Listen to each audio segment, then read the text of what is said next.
Indo British advanced pain clinic. నొప్పి మాయం, surgery దూరం.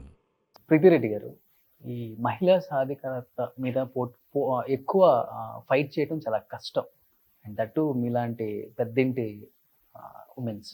అది ఎక్కడి నుంచి వచ్చింది మేడం? ఎవరి దగ్గర నుంచి నేర్చుకున్నారు? డే వన్ నుంచి ఉందా? లేకపోతే ప్రజెంట్ చూస్తున్న ఇట్లాంటి సిచ్యువేషన్స్ చూసి టచ్ అవుతుందో మీకే బయట సొసైటీలో? అంటే బేసిక్గా పెద్దిండ్లు చిన్నిండ్లని కాదు, కానీ ఏ పొజిషన్లో అమ్మాయిలు కొంచెం ఎక్స్ట్రా కష్టపడాలి.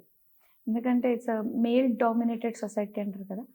అంటే జనరల్గా అమ్మాయిలకి ఈ విషయం చేయలేరు అని కొన్ని ముందే డిసైడ్ అయిన కొన్ని సిచ్యువేషన్స్ కానీ, లేకపోతే కొన్ని వ్యాపారాల్లో ఈ విషయం అమ్మాయిలు చేయలేరు అని అనుకుంటారు. ఫర్ ఎగ్జాంపుల్ ఇప్పుడు పైలట్లో కానీ, అంటే ఇట్లాంటివి చాలా ఉన్నాయి. సో నేను అనేది అంటే అమ్మాయిలు తలుసుకుంటే ఏమైనా చేయగలుగుతారు. ఎందుకంటే ఫస్ట్ ప్రిఫరెన్స్ మనము హౌస్ వైఫ్స్కి ఇవ్వాలండి. నేను ఎందుకు ఈ మాటను being a working women also నేను ఎందుకు హౌస్ వైఫ్స్ అంటున్నానంటే, అసలు మనం అందరం అనుకుంటాం ఇంట్లో ఏం పని ఉంటుందని, కానీ నిజంగా చెప్పాలంటే ఆఫీస్ కన్నా ఎక్కువ పని ఇంట్లో ఉంటుంది. అన్నీ చూసుకోవాలి ఇంట్లో A to Z. మొత్తం పిల్లల గురించి కానీ, భర్త గురించి కానీ, అత్తమామయ్య గురించి కానీ, మళ్ళీ ఇంకా వేరే ఎవరైనా వేరే ఇష్యూస్ గురించి కానీ, డే టు డే ఇష్యూస్. ఇంకోటి ఒక హాలిడే లేకున్న జాబ్ అది.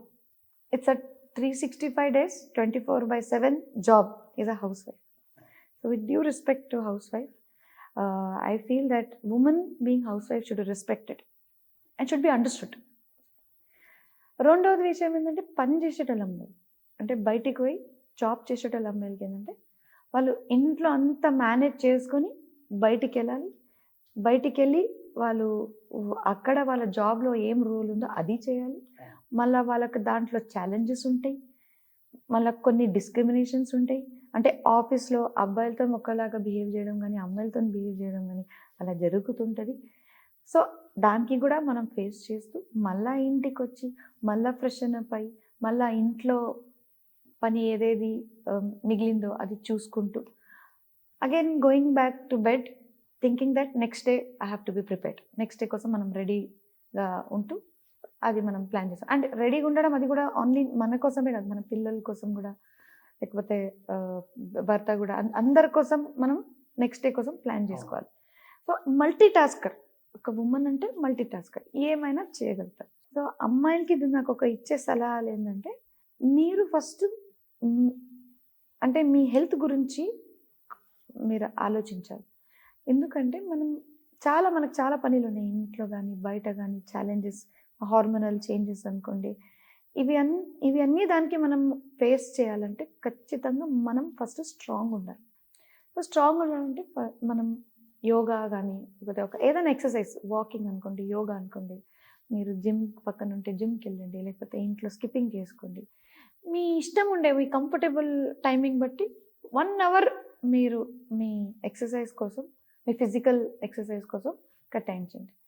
తర్వాత ఫుడ్. ఇప్పుడు మనం అన్నీ చేస్తున్నాం కాబట్టి మనకు పౌష్టిక ఆహారం అంటే ఒక healthy food very very important. So healthy food అంటే మనం ఏమనుకుంటాం, యూజువల్గా అమ్మాయిలకి వేస్ట్ చేయడం అంటే నచ్చదు.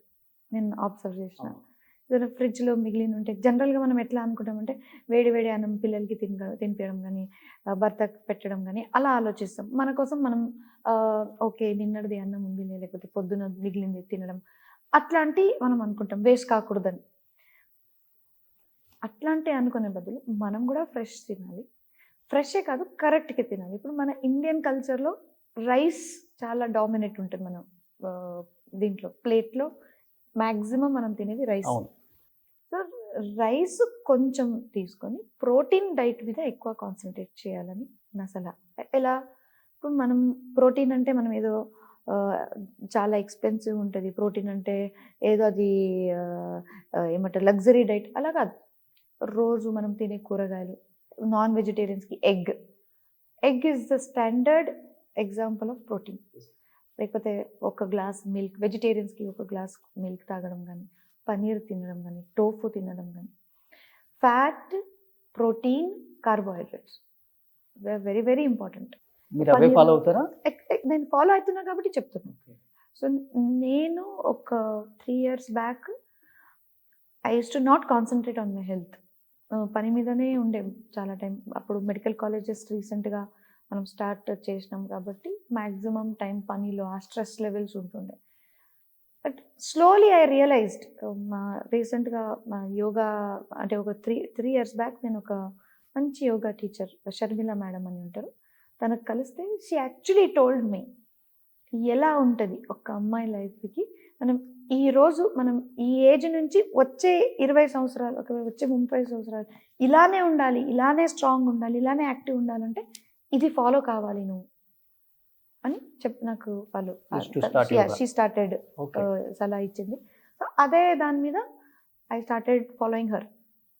డైట్ కానీ తను చెప్పింది ఫాలో చేసిన. ఇప్పుడు ఇవాళ రేపు ప్రోటీన్ పౌడర్ కూడా మంచి దొరుకుతుంది, సింథటిక్ కాకుండా natural protein diets are very very important.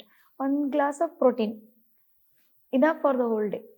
So first tired అయి వచ్చిన తర్వాత బాగా లోగా ఫీల్ అవ్వడం, ఇట్లా నీరసంగా ఫీల్ అవ్వడం ఉంటుండే. But I will tell you my personal experience. Protein powder తీసుకున్న తర్వాత నా డైట్లో మార్పు తెచ్చిన తర్వాత ఐ లాస్ట్ వెయిట్, నేను ఇంకా యాక్టివ్గా ఫీల్ అవుతున్నాను, అండ్ ఇంకా నాకు అసలు టైర్డ్నెస్ అని బాగా తగ్గిపోయింది. మనం బిజీ షెడ్యూల్ కూడా. ఇప్పుడు మనం ఏమనుకుంటాం, అన్నం తినకపోతే ఇట్స్ అ డైట్ అనుకుంటాం. కాదు, మంచిగా తినాలి కానీ కరెక్ట్గా తినాలి. ఇప్పుడు మనము ఒక ప్లేట్లో ఇంత రైస్ పెట్టుకుని ఇంత కూరగాయలు పెట్టుకునే బదులు ఇంత కూర తినండి, రైస్ పక్కన పెట్టుకుని కొంచెం మీ టేస్ట్ కోసం రైస్ అంతే. గ్రేట్.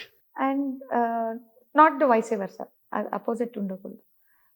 కడుపు నిండా మనం ఎగ్స్ ఒక 2 to 3 eggs బాయిల్ చేసుకున్నా కానీ లేకపోతే ఫ్రై చేసుకున్నా కానీ వాట్ ఎవర్ వే ఒక గ్లాస్ పాలు తాగు. సో ఫుల్ ఉండాలి, మీరు మంచిగా తినాలి కానీ కరెక్ట్ తినాలి. రైస్ రోటీ కొంచెం సెకండరీ. సూపర్. ఈ డైట్ ఫాలో అవ్వండి మేడం లాగా ఉంటారు. అండ్ ఉమెన్ ఫేస్ చేస్తున్న బిగ్గెస్ట్ ప్రాబ్లం ఏంటంటే మేడం, ఇప్పుడు కంపేర్ టు అదర్ కంట్రీస్ మన ఇండియాలో ఎక్కువ రేప్ కేసెస్ జరుగుతున్నాయి. వాళ్ళు దాన్ని తెలుసుకోలేక లేకపోతే దాన్ని ఎదుర్కోలేక సూసైడ్ చేసుకుంటున్నారు. కాలేజెస్లో చూస్తున్నాం, యూనివర్సిటీలో చూస్తున్నాం. బట్ మల్లారెడ్డిలో కొన్ని థౌజండ్స్ ఆఫ్ స్టూడెంట్స్ ఉన్నారు. ఎలా మోటివేట్ చేస్తున్నారు అంతమంది స్టూడెంట్స్ని యాజ్ ఎ మేనేజింగ్ డైరెక్టర్గా? Sir basically student should feel comfortable. మీరు ఎక్కడ చదువుకున్నా పర్వాలేదు, మీరు ఏ ఫీల్డ్లో చదువుకున్నా పర్వాలేదు, మీరు ఏ ఏజ్ అయినా పర్వాలేదు, student should feel free to talk to management. They should have the confidence in management. ఏమైనా కానీ మేనేజ్మెంట్ సపోర్ట్స్ అస్. ఏది బాధలున్నా పర్సనల్ కానీ ప్రొఫెషనల్ కానీ వాళ్ళకి చెప్పుకోగలుగుతాం. ఇప్పుడు పర్సనల్ లెవెల్ ఎట్లా అంటే, ఇప్పుడు హాస్టల్ ఉందనుకోండి, యూజువల్గా హాస్టల్ పిల్లలకి మనం అంటే ఎక్కువ కాన్సన్ట్రేట్ చేయాల్సి వస్తుంది, because 24/7 they are with us. సో వాళ్ళకి ఒక లేడీస్ మెంటర్ పెట్టినట్టాం, ఫ్లోర్కి ఒక మెంటర్. సో వాళ్ళకి ఏదైనా బాధలున్నా మెంటర్ అంటే ఎవరంటే మన దగ్గర ఉండే టీచర్స్కి, మనం ఫ్యాకల్టీకి మెంటర్గా హాస్టల్లోనే వాళ్ళకు కూడా ఒక రూమ్ ఇచ్చి వాళ్ళకి డే నైట్ ఏదైనా ప్రాబ్లం అయినా ఫ్యాకల్టీకి చెప్పేటట్టు ఆ అవకాశం ఇస్తాం. And that mentor will come and tell to the management. ఇప్పుడు మన ఇంట్లో అందరూ వర్క్ చేస్తున్నారు కాబట్టి జెంట్సే కాదు, ఇప్పుడు అక్క వాళ్ళ పనిచేస్తారు, మేము ఉన్నాము, అందరూ ఉన్నారు కాబట్టి ఏదైనా లేడీస్ ప్రాబ్లం వస్తే ఖచ్చితంగా they discuss with us. And mainly మామయ్య గారు ఏంటంటే is welcome to all.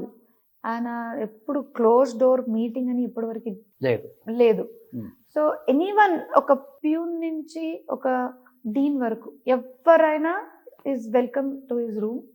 He can tell his problems, he can get the solutions and he will go out happy. Great కదా మేడం, అది ఎవరికి ఉండదు. ఒక పొజిషన్కి వచ్చిన తర్వాత అది చాలా అంటే చాలా మెయింటైన్ చేస్తారు కొంతమంది. అదే మెయింటైన్ చేయడం అంటే మనము సో కింద లెవెల్లో కొంత మేనేజ్మెంట్ని పెట్టేసి they will take care, no problem అన్నట్లుగా ఉంటారు. బట్ ఈ స్థాయికి వచ్చి అలా మెయింటైన్ చేయడం అంటే ఓ మై గాడ్. నేను మీ కాలేజీలో చూసినప్పుడు కూడా మీరు ఈచ్ అండ్ ఎవ్రీ స్టూడెంట్తో మాట్లాడటం, మింగిల్ అయిపోవటం, ఓన్ చేసుకోవటం, ఏంటి మేనేజింగ్ డైరెక్టరా అనిపించింది నాకు. That makes a lot of difference అండి. ఒక 1-to-1 కనెక్ట్. అవ్వడం ఈజ్ వెరీ ఇంపార్టెంట్. అప్పుడే మీ మీద నమ్మకం వస్తుంది. మనం ఎప్పుడో ఒక్కసారి వెళ్ళి ఎప్పుడో ఒకసారి కనిపిస్తే అరే మేనేజ్మెంట్ ఉన్నా లేకున్నా లాగా ఉంది అని ఆ ఫీలింగ్ వాళ్ళకి రాకూడదు. మేనేజ్మెంట్ మనతో పాటు రోజు వస్తుంది, రోజు ఇక్కడే ఉన్నారు. నాకు ఎప్పుడు ఏది బాధ అయినా నేను మా మేనేజ్మెంట్కి చెప్పుకోగలుగుతాను, ఎందుకంటే మనల్ని నమ్మినే వాళ్ళు ఎగ్జిబిషన్ తీసుకున్నారు కదా. సో ఆ ధైర్యం we have to maintain. So every men success వెనుక ఒక ఉమెన్ ఉంటుంది అంటారు. ఇక్కడ ఇలా వచ్చేసింది every women success back and ఇంకొక మెన్ ఉంటారని మీలాంటి వాళ్ళని చూసినప్పుడు అనిపిస్తుంది. భద్రారెడ్డి గారి రోల్ ఎలా ఉంటుంది మీ సక్సెస్ సార్ ఇప్పుడు మీ రూట్ లో అసలుకి? సార్ ఇప్పుడు చెప్పడానికి ఇలా అంటారు, for every man there is a woman behind, or every woman there is a man behind. There is no one behind and forth, both are equal. ఇద్దరం కలిసి పని చేస్తే ఎవ్రీథింగ్ ఈజ్ పాసిబుల్. సో నేనేమైనా చేస్తున్నాను అనుకోండి, he's there besides me, he stands besides me strong to say that yes do whatever you feel, నీకు ఏది correct అనిపిస్తుందో ఇది చెయ్యి. సో ఆ ధైర్యం ఆయన నా పక్కన నిలబడి నాకు ఇస్తున్నాడు కాబట్టి నాకు ఆ ధైర్యం ఉంది. And so is me. So ఆయనకి కూడా ఎప్పుడైనా అంటే వర్క్ ప్రెషర్ ఎక్కువ అయినప్పుడు నేను పక్కన ఉంటాను. సో ఎవరు వెనకాల ముందు it's not the discussion, it is the discussion is togetherness. మీరు తోడుగా ఉండి ఏది కూడా మీరు సాధించవచ్చు, ఏ ప్రాబ్లమ్స్ని కూడా మీరు ఫేస్ చేయగలుగుతారు.